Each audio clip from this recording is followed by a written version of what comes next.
Did you know that Ronnie Spector's marriage to music producer Phil Spector was so toxic that she literally had to devise a plan to escape him? So what did the plan entail? Keep watching to find out. Ronnie Spector, originally born Veronica Bennett, grew up in Spanish Harlem in the 1940s and 1950s, just as the Harlem Renaissance was ushering in the civil rights movement. Spector's father was Irish American and her mother was African American and Cherokee. In her memoir, Be My Baby, Spector spoke of how she never really fit in with other races as a child, writing, "I still didn't feel like I fit in with any one group. The blacks never really accepted me as one of them. The white kids knew I wasn't white, and the Spanish kids didn't talk to me because I didn't speak Spanish."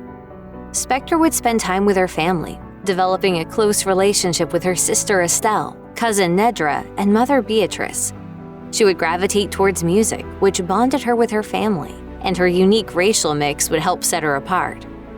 Additionally, music was booming at a place not far from where Spector's mother worked, a place called the Apollo Theater, which was strictly off-limits when she was a kid. Ronnie Spector was inspired to pursue music after listening to Frankie Lyman, an African-American singer from Harlem who was only a year older than Spector. She fell in love with his voice and would sing along to his records with her family. Spector told the Herald, "I'm like 8 or 9 years old and I'm singing Frankie Lyman songs and all my cousins are backing me up with all the doo-wop stuff, and that's my first memory of saying, I can sing." According to her memoir, Spector would eventually meet Lyman after her mom happened to run into him at the diner where she worked. Lyman was invited to Spector's 13th birthday party, but never showed up. It crushed her. Only a few weeks later, Lyman would show up at Spector's front door with alcohol on his breath. Spector was deeply hurt by the experience of seeing Lyman in such a state, and it made her feel like she didn't know who her teen idol truly was. However, she still loved the music he sang and focused on making her dreams into a reality, as she, Estelle, and Nedra would form the Ronettes. The musical trio would eventually perform at the place her mother warned her about, the Apollo Theater, as their career would rise in popularity. Ronnie Spector, along with the Ronettes, befriended and toured with many artists in the mid-1960s, including the Rolling Stones, Eric Clapton, and John Lennon. One of Spector's closest friends during this period was Jimi Hendrix. In an interview with Rolling Stone, Spector spoke about how she and Jimi would hang out at the recording studio, sing songs together, and hang out whenever they were able. Hendrix loved Spector's voice. He even once told her, "Boy, your voice sounds like a guitar." Hendrix would eventually invite Spector over to his recording studio and have her sing along to one of the songs he was working on. Hendrix would do all he could to make excuses to see Spector, even leaving the tapes from their recording session in her car so she had to come back. Spector told Rolling Stone, "The good people die, like Jimi Hendrix. I knew him really well, then all of a sudden, he's gone. Gone. It bothers me that a lot of the rock and roll people that I loved, that I hung out with, are gone." In the mid-1960s, as the Ronettes rose in popularity, they caught the attention of Phil Spector, who was a record producer known for his famous wall of sound technique. Ronnie and Phil would soon become smitten with each other and fall in love. Phil would take the Ronettes' career to new heights, producing such classics as Be My Baby and Walking in the Rain. He would also be the reason for their breakup. On April 14, 1968, the two married and lived at Phil's Los Angeles mansion. Their marriage turned dark as Phil Spector's mental state changed due to his declining career. Ronnie wrote in her memoir about how Phil would isolate her from everyone and everything she loved. He installed intercoms in every room so he knew where she was, made her drive with a life-size doll that looked just like him, and threatened to have her killed if she left, among many other insane demands.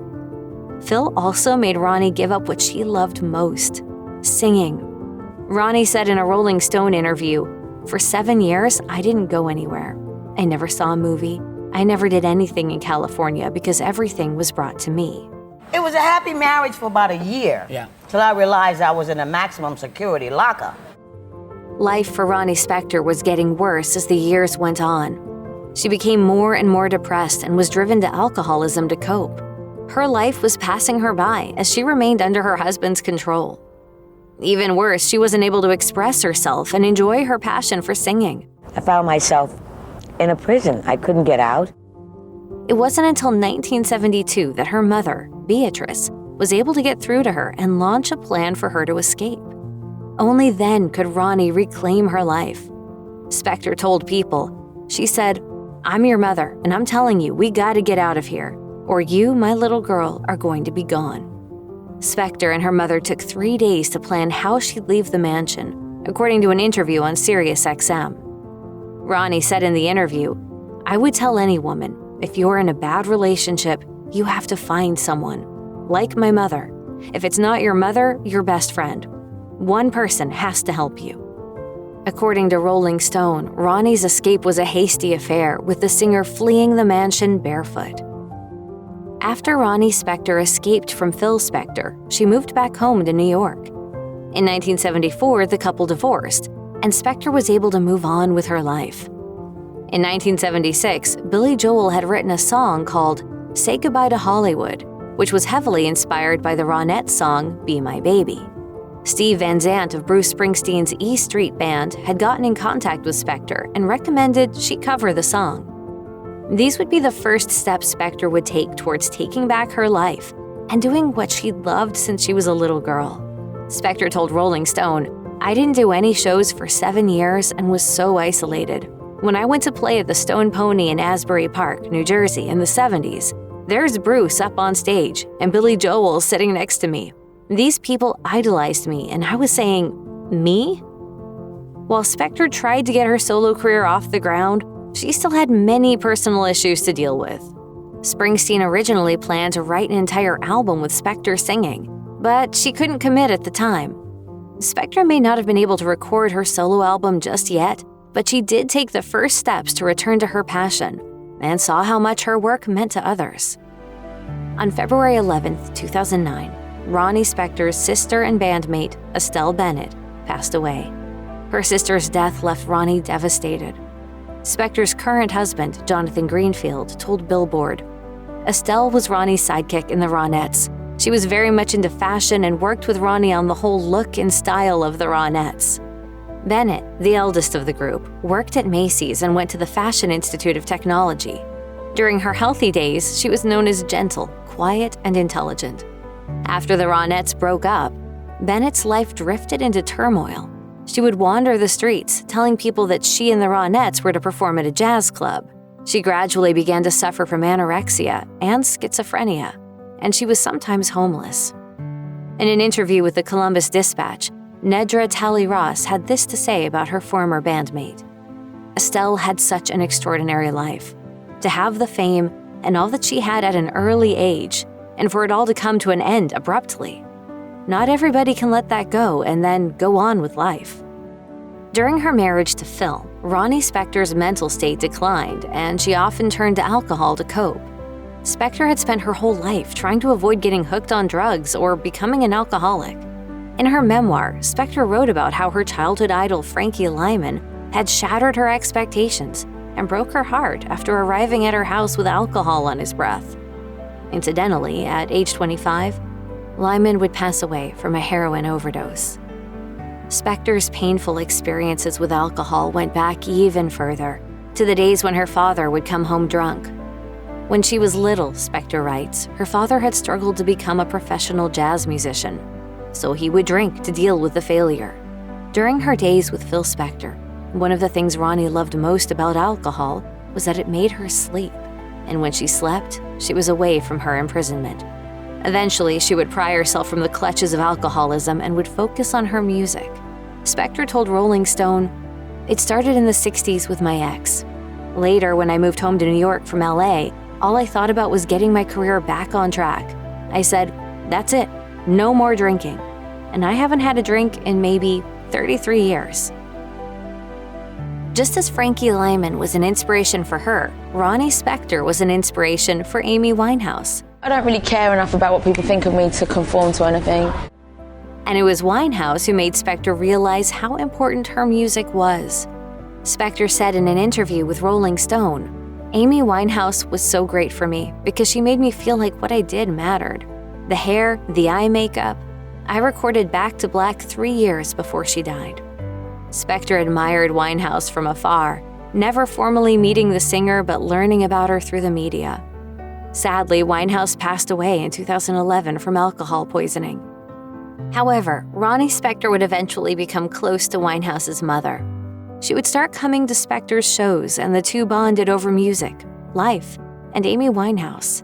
In her interview with Rolling Stone, Ronnie Spector reflected, "Her mother comes to every show I do in the UK. She wrote a book about Amy and gave me a copy. She wrote an inscription that was so sweet and personal about how I was her daughter's inspiration.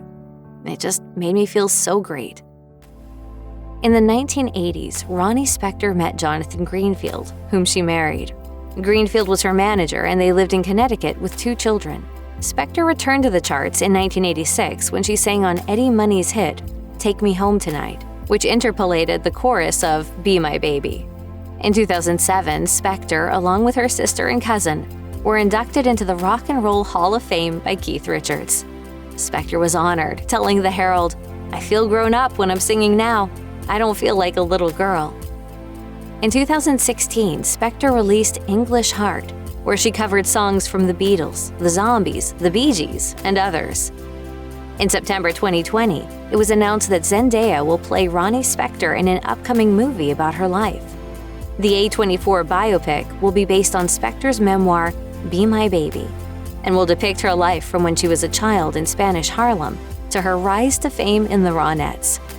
Spector has lived a life that will be fascinating to watch on the silver screen. In an interview with Rolling Stone, when asked if she'd retire, Ronnie Spector said, "The way people whistle at me, at this age, I love it. I will never retire from rock and roll. Rock and roll will have to retire me." Ronnie Spector recorded music well into her 70s and was active until just a few years before her death. Ronnie Spector died of cancer on January 12, 2022. She was 78. If you or someone you know is struggling with domestic abuse, please call or chat online with the National Domestic Violence Hotline at 1-800-799-7233.